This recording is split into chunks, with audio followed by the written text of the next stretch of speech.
Bai, bueno, gaude 27. gastronomia erakusketan eta, bueno, erakusketa honetan Errenteria Orereta eta Lezo, Pasaia eta Oiartzunetik etortzen dira parteak, pues, hemen erakusketara. Aurten 16 dira Oreretatik, 2 Lezotik, 2 Oiartzunetik eta 4 Pasaiatik. Horregatik, hemen erakusketa honetan profesionaletik diren sukaldariek bakarrik hartuko dute parte hartzen dute. Da hori elkarteak, pixka bat, jendea zer egiten du bere elkartean eta hori probatzeko parte guztiei. Eta da oarzo bidazko oarzoaren aldea, ez?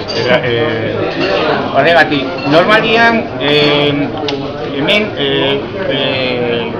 lo egiten duena valorazioa zer platera den bizia edo horrela 4 gauzak hartzen dute.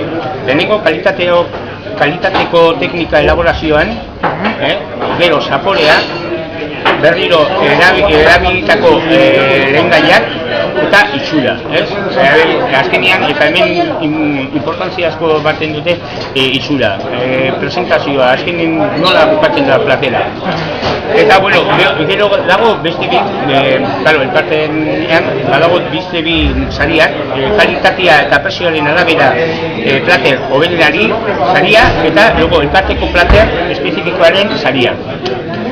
Eta hori, gero egin dugu, azkenean, bueno, aurten, martxoaren 21an Euskaldarra elkartean klausura opari ospatuko dugu, eta bertan, epaimahaiak hartutako erabakiak eta sariak eta opariak, banatuko ditugu. Eta hori,